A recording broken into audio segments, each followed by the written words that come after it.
ሆሴቲዩብን ላይክ፣ ሼር፣ ኮሜንት፣ ሰብስክራይብ በማድረግ ቤተሰብ ይሁኑ። ሆሴቲዩብ የእርሶ ሆሴቲዩብ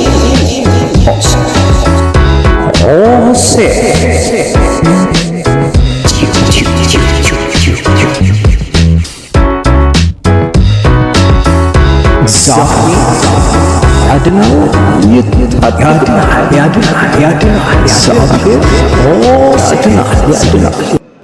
ምን እየሳልክ ምን እየተሳልክ ማንን ስለ አንተ ስለ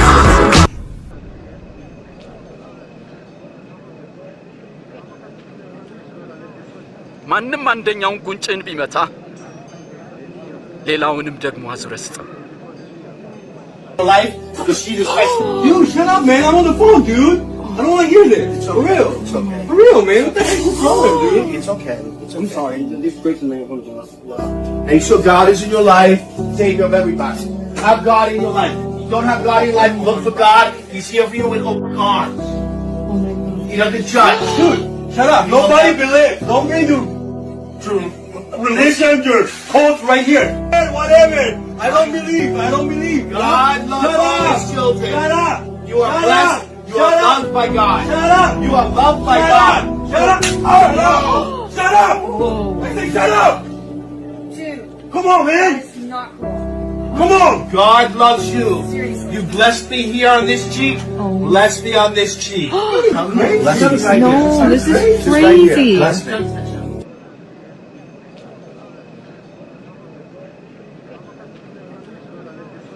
ማንም አንደኛውን ጉንጭን ቢመታ ሌላውንም ደግሞ አዝረስጠው። ጤና ይስጥልኝ የተወደዳችሁ። ምን እየሳልን ምን ተስሎብናል? የእግዚአብሔርን ቃል ስናነብ እንዴት ይገባናል? እንዴት እንረዳዋለን? በሁላችንም ዘንድ የእግዚአብሔር እውነት ሲገለጥ በበራልን ልክ እናብራራዋለን። ከጸጋው በበዛልን መጠን እንኖረዋለን። አንደኛውን ጉንጭህን ማንም ሲመታ ሌላኛውን አቀብለው የሚለውን እውነት ይዘን ልንወያይ ወደ እናንተ ቀርበናል። ወንድሞች በዚህ ርዕሰ ጉዳይ ላይ ሐሳባቸውን ሊሰጡን የገባቸው የበራላቸው ሊያካፍሉን ፈቃዳቸውን ሰጥተውናል። በቅድሚያ ሆሴቲዩብ እሽታቸውን ላልነፈጉን ለነዚህ ወንድሞች ዘመናችሁ የበረከት ይሁን ብለን አብዝተን እናመሰግናለን።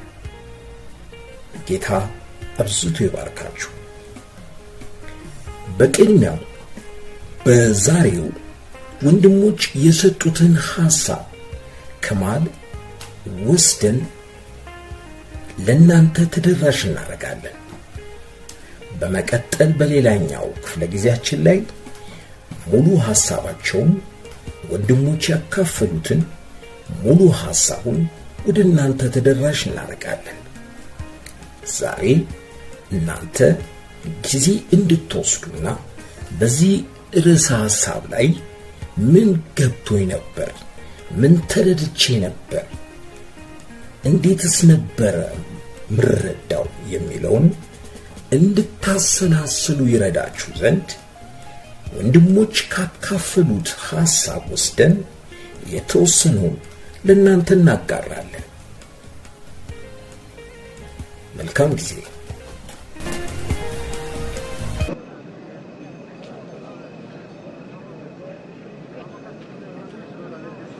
ማንም አንደኛውን ጉንጭን ቢመታ ሌላውንም ደግሞ አዝረስጠው። ዶክተር ፍሬው ካካፈለን በጥቂቱ ነው።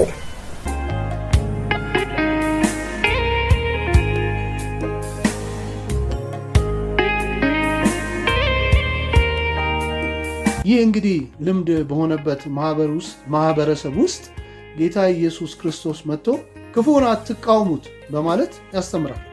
ማለትም ክፉ የሚያደርግባችሁን ሰው አትበቀሉት፣ ክፉ አድራጊውን ሰው አትቃወሙት በማለት ያስተምራል። በሌላ ቋንቋ ክፉ የሚያደርግብህ ሰው ላይ ክፉ ምላሽን አትመልስ፣ አጥንትህን የሰበረን ሰው አጥንቱን አትስበር፣ ዓይንህን ሆን ብሎ ያጠፋብህን ሰው ዓይኑን አታጥፋበት፣ ጥርስህን በቦክስ መጥቶ የነቀለብህን ወይንም ጥርስህን የሰበረብህን ሰው ጥርሱን በቦክስ መጥተህ አትንቀልበት ወይም ጥርሱን አትስበርበት ማለቱ ነው። ወይም ሆን ብሎ የጎዳህን ሰው መልሰህ አትጉዳው ወይንም አትበቀል ማለቱ ነው። ይህ የጌታ ትምህርት በተለይም የማቴዎስ ወንጌል ምዕራፍ 5 ላይ ያለው የተራራው ስብከት ብለን የምንጠራው ትምህርት ፈጽሞ ከዓለምና ከምድራዊ የአኗኗርና የአመለካከት መርሆ እጅግ የተለየና የማይጣጣም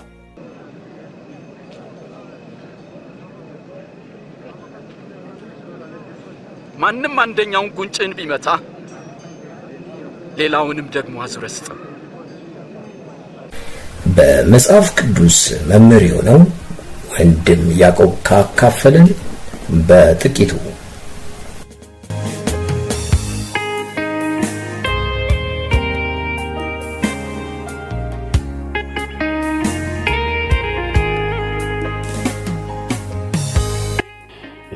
ራሱ እግዚአብሔር ብድራቱን ራሱ እንደሚሰጥ የበደሉንን በእኛ ላይ ክፉ ነገር ያደረጉንን በቃ አላረለ በእኛ ላይ መጥፎ ነገር ያደረጉትን ሁሉ እግዚአብሔር አምላክ ብድራታቸውን እንዲመልስ ለሱ እድሉን መስጠት።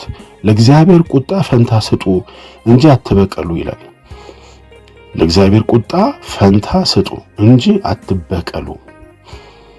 በቃ እግዚአብሔር ራሱ ተቆጥቶ ይመልስ። ኃይልን በኃይልን አትመልሱ ነው። አመፃን በአመፃ አትመልሱ ነው።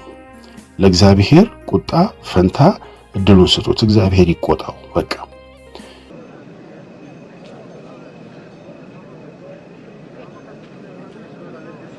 ማንም አንደኛውን ጉንጭን ቢመታ ሌላውንም ደግሞ አዙረህ ስጠው። ዶክተር ኢዮብ ካካፈለን በጥቂቱ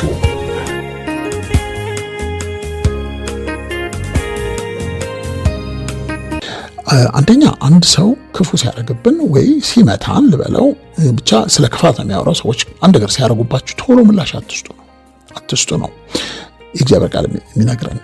ኢምፐልሲቭ አንሁን፣ ስሜታዊ አንሁን፣ ሪአክት እያደረግን አንኖር። እናስብ፣ እንጸልይ፣ እንረጋጋ፣ ምክር እንቀበል፣ ቃሉ ምን ይለናል ብለን እናስብ፣ እናረጋጋው። ነገር ግን አስቸጋሪ ሰዎች የማይሆን ነገር ሲያደርጉብን አራት መመዘኛዎች አሉ ምን አይነት ምላሽ እንደምንሰጥ። አንደኛ የመነሻ ሐሳቡን ማግኘት አለብን።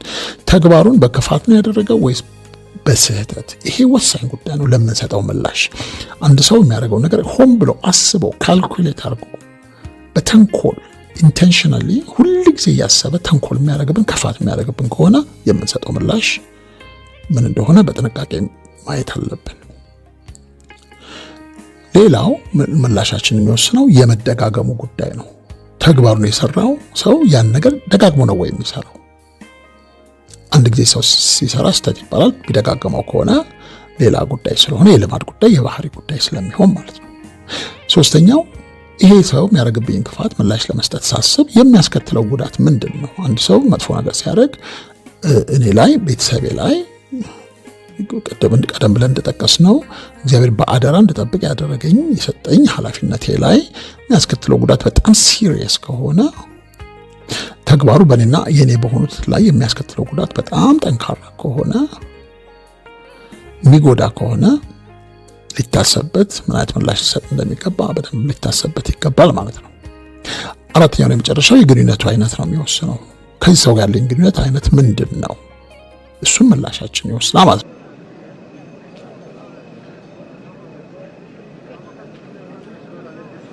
ማንም አንደኛውን ጉንጭን ቢመታ ሌላውንም ደግሞ አዙረህ ስጠው። በመጽሐፍ ቅዱስ መምህር የሆነው ወንድም እስራኤል ካካፈለን በጥቂቱ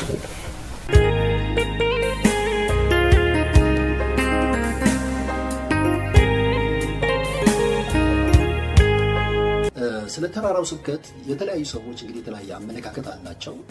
አንዳንዶች ይሄ የተራራው ስብከት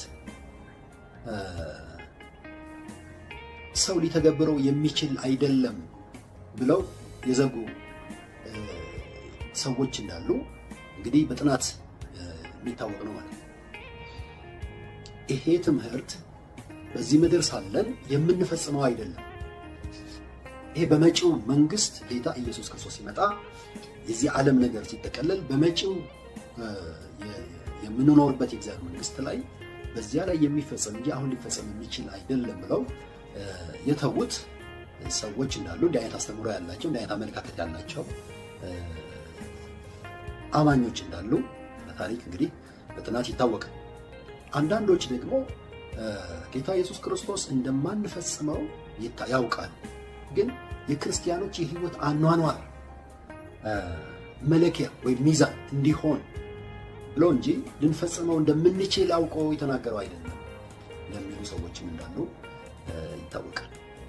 በእኔ አመለካከት ግን፣ በእኔ መረዳት ግን ይሄ ትምህርት እግዚአብሔር የገለጸውን በአዲስ ኪዳን የገለጸውን የጸጋውን ትልቅነት የሚያሳይ በክርስቶስ ኢየሱስ በማመን የሚገኘውን የጸጋውን ትልቅነት ለማሳየት የተሰጠ ትምህርት እንደሆነ ነው የምወስደው።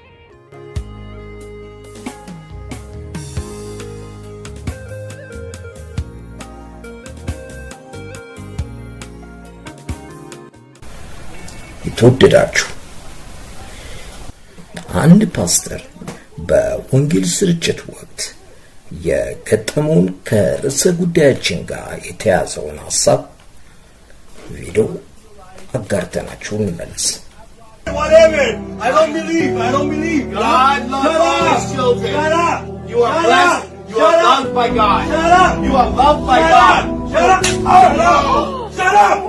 I say shut up. Dude. Come on, man. That's not cool. Come on. God loves you. Seriously. You blessed me here on this cheek. Bless me on this cheek. Bless me right No, here. this is Just right here. crazy. Bless me. Just bless me. I don't believe, but God believes in you. God believes in you. My grandfather, the one that raised me, just passed away. I thank God. Please keep my grandparents here. But you know what? No, he's not here. No. He never answered, man. Your grandparents are with God. Your grandparents did their work here on earth. They gave you everything. They gave you memories. They gave you morals and values, right? So we take them with us. Like, God is... Your sins are casted away, alright? We all make sins, okay? But you're forgiven. And God is with you. It's okay. It's okay. Don't be sorry. Sorry, guys. Bring God into your life. Can we do that? Guys, can we come over here and pray over here, please? Yeah. Come over here. Come over here, guys. Don't be sorry, right? God is in your life. ሕይወትን ሊፈትሽ ሊጠይቅ የሚችል ርዕሰ ጉዳይ እንደሆነ እናያለን። ይህ ርዕሰ ጉዳይ በእያንዳንዳችን የልቦናዎቻችን ጓዳ ገብተው ጥያቄ የሚጭሩና ጥያቄን የሚያነሳ ርዕሰ ጉዳይ ነው። ሐሳቡን ከሚቀጥለው ጊዜ ጀምሮ ሞች የሰጡትን ሐሳብ ያካፍሉንን እውነት ወደ እናንተ ተደራሽ እናደርጋለን። ለዛሬው አብራችሁን ስለነበራችሁ እያመሰገንን ሻሎም።